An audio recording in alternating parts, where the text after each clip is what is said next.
बड़ी खबर आपको बता दें, यूपी हिंसा पर 3 घंटे के अंदर सीएम योगी की दूसरी बैठक हुई है और मुख्यमंत्री ने अधिकारियों को अपने आवास पर बुलाया था। अधिकारियों को पूरी रिपोर्ट के साथ अपने आवास पर मुख्यमंत्री ने बुलाया था। थोड़ी देर में सीएम आवास पर बैठक होगी और अपर मुख्य सचिव गृह DGP ADG law and order meeting में मौजूद। बड़ी खबर इस वक्त आपको दे रहे हैं, यूपी हिंसा पर 3 घंटे के अंदर सीएम योगी की ये दूसरी बैठक है। बड़ी जानकारी मिल रही है, यूपी हिंसा पर 3 घंटे के अंदर सीएम योगी की दूसरी बैठक और मुख्यमंत्री ने अधिकारियों को अपने आवास पर बुलाया और आपको बताया कि अधिकारियों को पूरी रिपोर्ट के साथ अपने आवास पर बुलाया है सीएम ने कि पूरी रिपोर्ट चाहिए।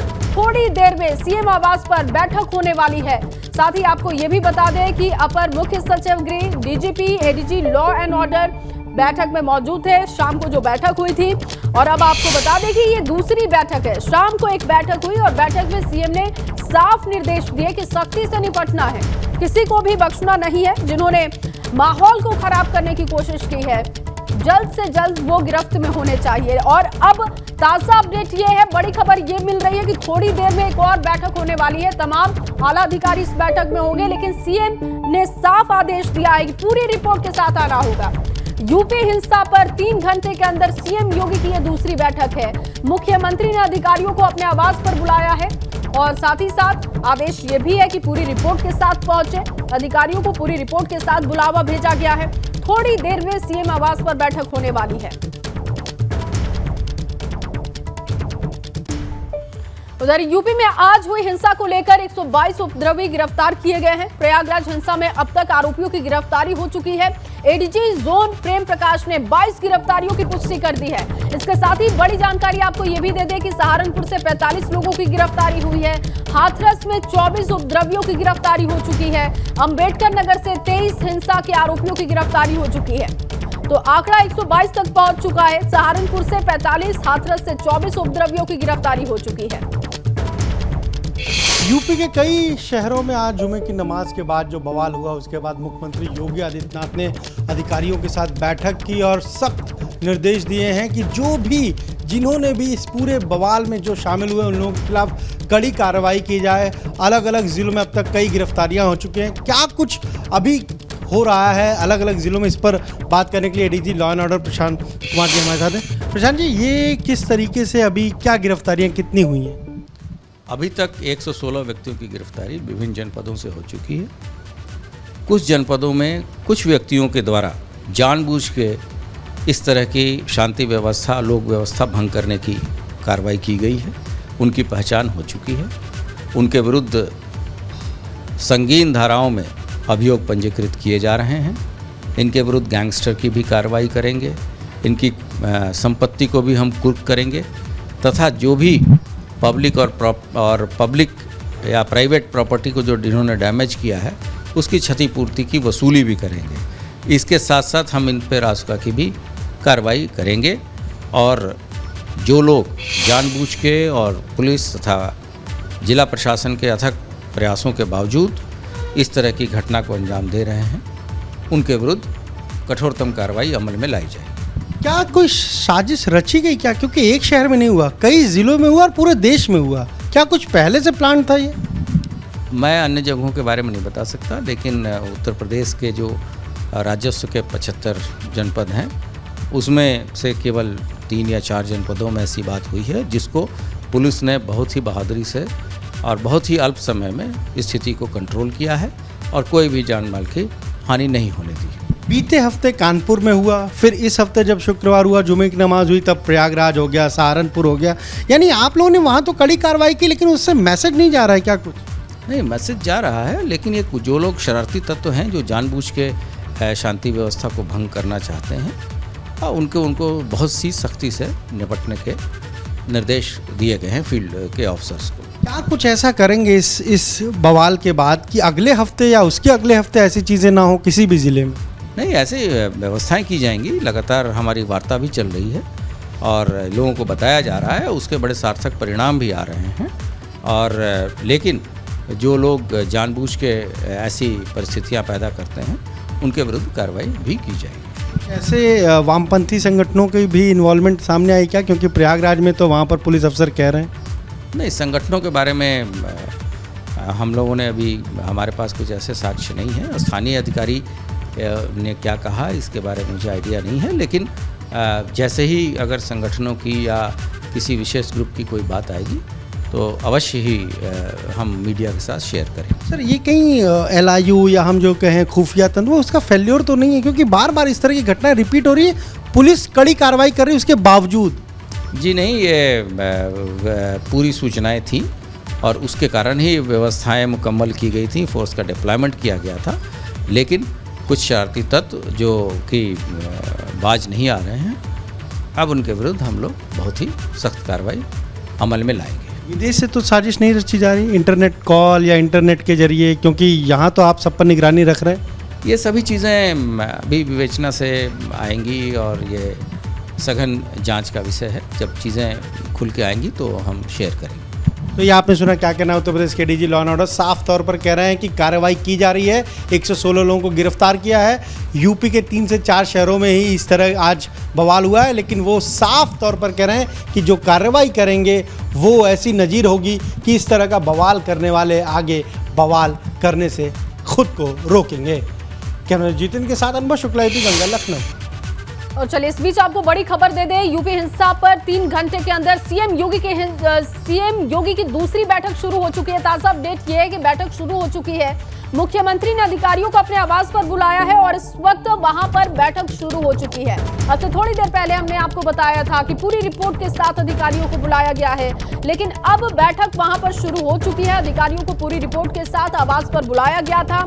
अपर मुख्य सचिव गृह, DGP, ADG law and order, तमाम बड़े अधिकारी इस वक्त बैठक में पहुंचे हुए हैं। और देखिए 3 घंटे के अंदर ये दूसरी बड़ी बैठक है, तो आप समझ सकते हैं कि गंभीरता कितनी है सरकार की, क्योंकि सीएम योगी ने पहले ही सख्त निर्देश के लिए आदेश दे चुके थे और अब ये सख्त कार्यवाही के जो आदेश हैं, अब ये अगला एक्शन सीएम का क्या होगा ये देखना होगा, क्योंकि रात के 10 बजे के बाद अगर बैठक हो रही है तो आप गंभीरता समझ सकते हैं।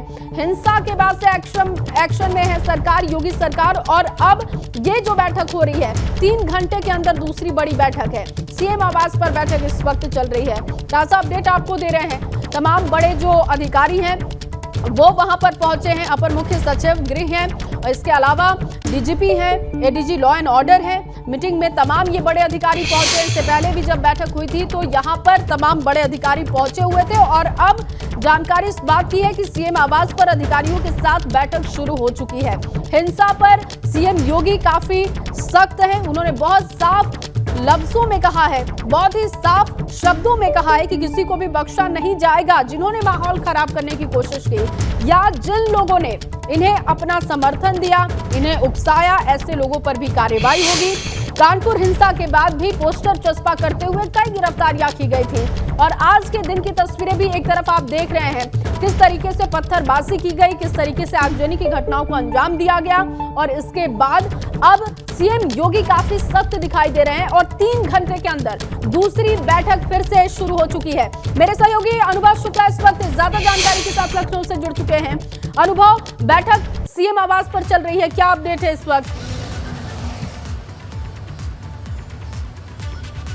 देखिए, बिल्कुल जिस तरीके से आज जब नमाज के बाद कई जगहों पर हिंसा हुई है, खासतौर से उत्तर प्रदेश के 10 ऐसे जिले हैं जहां पर उपद्रवियों ने बवाल किया और ऐसा लगता है कि पूरा प्लान वे में उन्होंने ये तैयारी की थी। क्योंकि आप देखिए प्रयागराज की जो तस्वीरें आई, सहारनपुर की जो तस्वीरें आई, मुख्यमंत्री ने इस पर साफ तौर पर अधिकारियों को निर्देश दिए हैं कि कड़ी कार्रवाई की जाए। एक बैठक उन्होंने पहले की, क्योंकि जब वो पहुंचे यहाँ पर गोरखपुर से, उसके बाद उन्होंने बैठक की, अधिकारियों को सख्त निर्देश दिया और उसके बाद एक बैठक अभी बुलाई जो तकरीबन अगर हम कहें तो 15 मिनट पहले ही शुरू हुई है मुख्यमंत्री आवास 5KD पर। और इसमें ACS होम भी पहुंचे हुए हैं, DGP को बुलाया है, ADG लॉ एंड ऑर्डर को बुलाया है। इसके अलावा अगर हम कहें जो खुद कुछ गृह विभाग के अफसर हैं, जो पुलिस प्रशासन के बड़े अफसर हैं, उनको बुलाया है और पूरी रिपोर्ट के साथ बुलाया है। पूछा है कि कहाँ से क्या क्या रिपोर्ट आई है।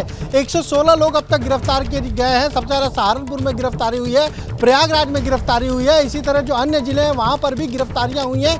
कहीं पर 12 गिरफ्तारी हुई है, कहीं पर 16 गिरफ्तारी हुई। लेकिन ADG लॉ एंड ऑर्डर से हमने खुद आज बात की, अभी थोड़ी देर पहले हम पहुंचे और हमने उनसे पूछा कि आखिर क्या वजह है, क्या इसका कोई इनपुट नहीं था पहले से, या फिर ये प्लान वे में सारी चीज़ें हो रही हैं? तो उन्होंने कहा कि देखिए, ये तो पता था कि आज जब जुम्मे की नमाज होगी तो इस तरह की दिक्कत हो सकती है, इसीलिए पूरे प्रदेश में अलर्ट जारी किया गया था। मस्जिदों के बाहर अगर हम कहें तो वहाँ पर पुलिस बल की तैनाती भी की गई थी, और ये पूरे प्रदेश में किया गया था, 75 जिलों में किया गया था। लेकिन ये केवल यूपी में नहीं हुआ है, बल्कि देश के अलग अलग राज्यों में, अलग अलग शहरों में आज इस तरह की तस्वीर सामने आई है। हमने उनसे ये भी पूछा कि ऐसा तो नहीं है कि विदेश से कोई साजिश रची गई हो, क्योंकि जब वहाँ पर आपको इंटरनेट कॉल करते हैं या फिर इंटरनेट के जरिए मैसेज भेजते हैं तो वो कई बार अगर हम कहें तो इनक्रिप्ट नहीं होता है, यानी वो पकड़ में नहीं आता है। ऐसा तो कुछ नहीं हुआ इस पूरी साजिश को रखने के पीछे।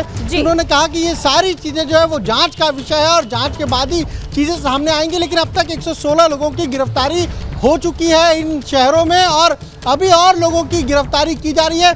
खासतौर से जो फुटेज है, जो वीडियो है, उसके आधार पर ये गिरफ्तारियां की जा रही है।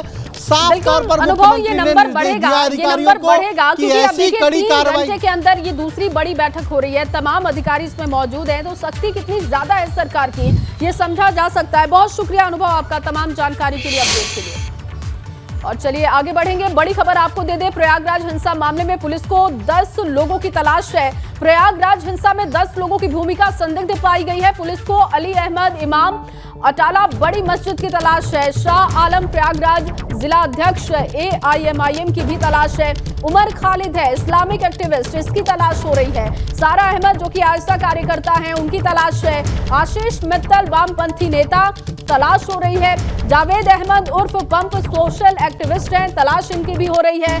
और मोइनुद्दीन स्थानीय पार्षद है, इनकी तलाश की जा रही है। अली अहमद CAA एक्टिविस्ट है, इनकी भी तलाश हो रही है। समाजवादी पार्टी के कुछ स्थानीय पदाधिकारियों की भी तलाश पुलिस को है। कुल मिलाकर 10 नाम जो सामने आए हैं जिनकी भूमिका संदिग्ध पाई गई है, और इन सभी की तलाश हो रही है। बहुत जल्द एक्शन होगा सभी पर, लेकिन प्रथम दृष्टया जो अभी जानकारी है उसके हिसाब से 10 को लिस्टिंग की गई है, और अब इन 10 लोगों की तलाश हो रही है। तो प्रयागराज में आज जुम्मे की नमाज के बाद जमकर पत्थरबाजी और हिंसा हुई। कई इलाकों में आगजनी और बवाल हुआ। और अब 4 तस्वीरें आपको दिखा रहे हैं। ये देखिए 4 तस्वीरें जो है प्रयागराज की हैं, अलग अलग जगहों की हैं। सड़क पर पत्थरबाजी की घटनाएं जब हुई, सड़क पर जब पत्थरबाज रहे उस वक्त की तस्वीरें, नमाज के बाद जब हंगामा हुआ उस वक्त की तस्वीर आप देख रहे हैं। पुलिस पर पत्थर बरसाए गए, देसी बम बरसाए गए, उस वक्त की तस्वीरें आपके सामने हमने रखी है। इसके अलावा पत्थरबाज आगे और कैसे पुलिस पीछे भाग रही है जान बचाने के लिए, वो तस्वीर भी आप देख सकते हैं। तो जिस तरीके की हिंसा कानपुर में हुई थी, कुछ कमोबेश वैसी ही स्थिति आज प्रयागराज में देखने को मिली। जुम्मे की नमाज के बाद पत्थरबाज सड़कों पर उतरे और पत्थर बरसाकर गलियों में भाग जाते थे और देसी बम तक फेंके गए। आप समझ सकते हैं कि कितनी प्लानिंग की गई थी आज के दिन के लिए।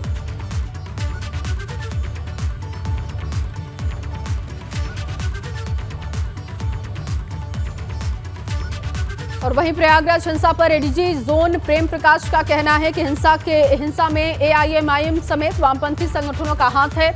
आरोपियों को चिन्हित कर कार्रवाई की जाएगी। सुनिए। इसमें लेफ्टिस्ट ऑर्गेनाइजेशंस का हाथ है, और ये लगातार यहाँ पर जब CAA के विरोध में जब आंदोलन चल रहा था, उसमें भी एंटी CAA जब ये स्लोगन्स यहाँ पर जो लगाए जाते थे, उसमें कई लोगों के नाम आए थे। वो लगातार सर्विलांस पर हैं। उन लोगों के आज भी हमने काफ़ी सारे इंटरसेप्ट पकड़े हैं कि जो उन्होंने जिस तरह की अपील की है, सोशल मीडिया में गए हैं। तो ऐसे सभी लोगों पर कार्रवाई की जाएगी।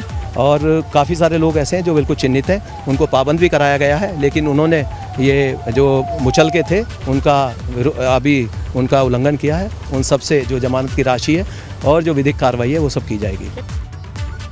और आज सिर्फ प्रयागराज ही नहीं बल्कि मुरादाबाद, हाथरस, सहारनपुर के देवबंद और अंबेडकर नगर समेत कई जिलों में प्रदर्शन और नारेबाजी के साथ ही हंगामे की तस्वीरें सामने आई, जिसके बाद हालात को काबू करने के लिए प्रशासन को एड़ी चोटी का जोर तक लगाना पड़ा।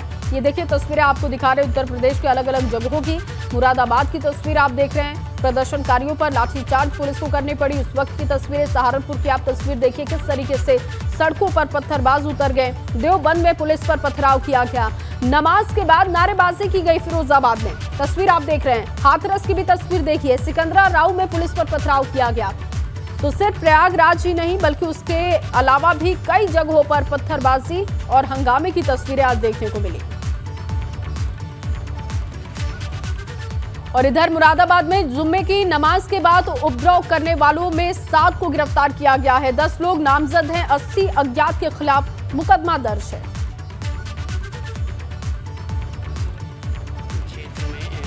जुम्मे की नमाज के बाद कुछ प्रदर्शनकारी आए, उन्होंने प्रदर्शन किया, पुलिस द्वारा लाठीचार्ज भी किया गया है। क्या पूरा मामला है? जुम्मे की नमाज के बाद मुगलपुरा पुलिस जाम मस्जिद से वहाँ से निकलने के बाद कुछ नवयुवकों ने प्रदर्शन किया है। प्रदर्शन करने के बाद प्रशासन और पुलिस ने मिलकर उनको समझाया है, उनको घर भेज दिया है। ये पूरा देखिए, आज दिन में जुमा नमाज के बाद जब कुछ लोगों के द्वारा यहाँ नारेबाजी की गई थी और माहौल ख़राब करने की कोशिश की गई थी, उसमें काफ़ी देर तक पुलिस के द्वारा उनको समझाया गया, लेकिन वो काफ़ी देर तक हंगामा करते रहे। वहाँ पर काफ़ी माहौल ख़राब हुआ। उस समय लोगों को काफ़ी समस्या हुई आने जाने में। 10 लोग नामजद हैं और 70 से 80 लोग अज्ञात में हैं, जिनके विरुद्ध अभियोग पंजीकृत किया गया है और अभी लगभग 7 लोगों की गिरफ्तारी इस समय तक हो चुकी है।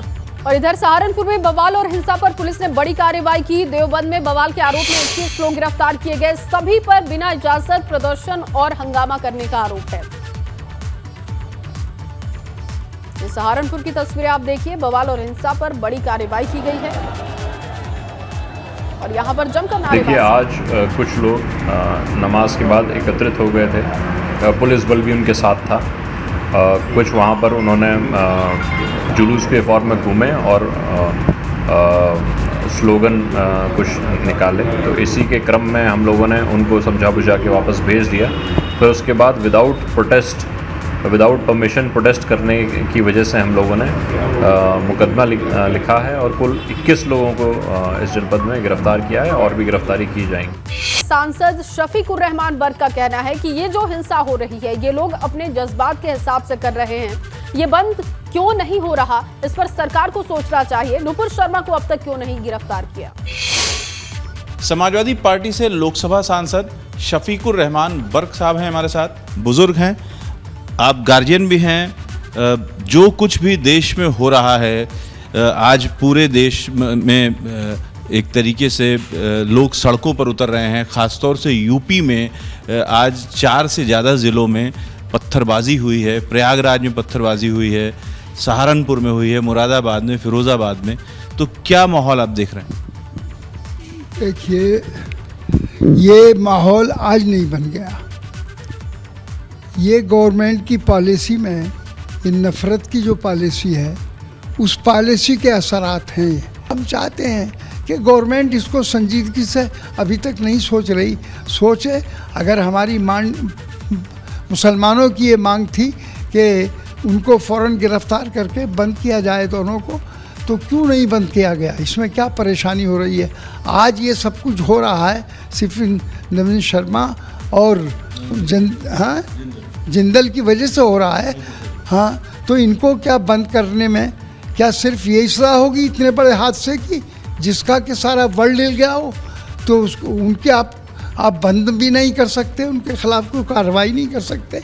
सिर्फ ये उनको पार्टी से निकाल देना या सस्पेंड। बीजेपी का ये कहना है कि जब एक लोकतांत्रिक देश है तो उसमें पत्थरबाजी करने की क्या ज़रूरत है? अपनी बात कहिए, अपनी बात ज्ञापन से कहिए, शांतिपूर्वक तरीके से कहिए। नहीं, देखिए, शांतिपूर्वक आदमी, ये जज्बाती मसला है।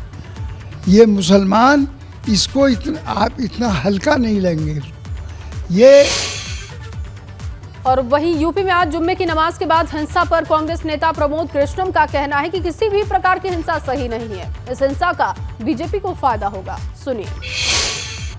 जुम्मे की नमाज के बाद आज उत्तर प्रदेश के कई शहरों में छुटपुट घटनाएं हुई। वहीं अगर बात की जाए प्रयागराज की, तो वहां पर बवाल हुआ, पथराव हुए।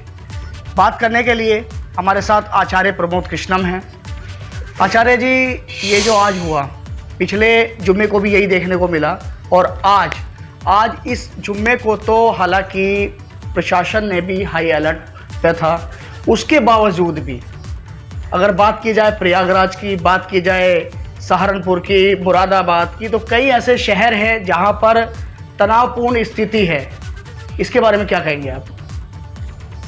देखिए, एक तो मैं अपील करना चाहता हूँ कि किसी भी तरह से कोई भी वायलेंस, कोई भी दंगा या कोई भी फसाद, हिंसा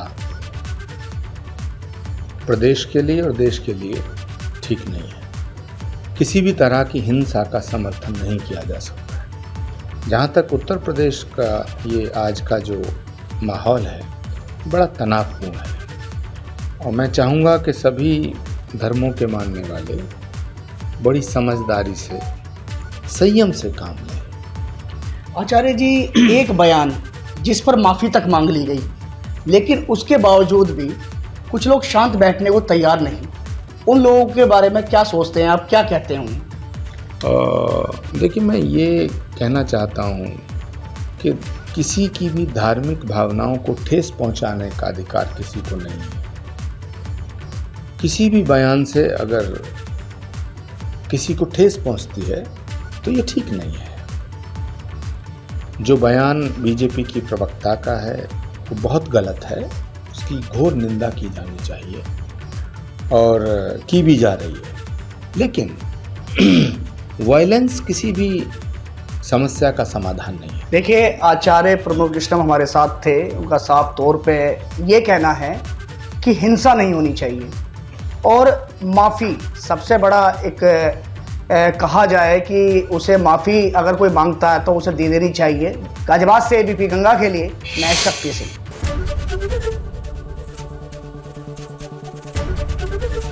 एबीपी गंगा, खबर आपकी, जुबान आपकी।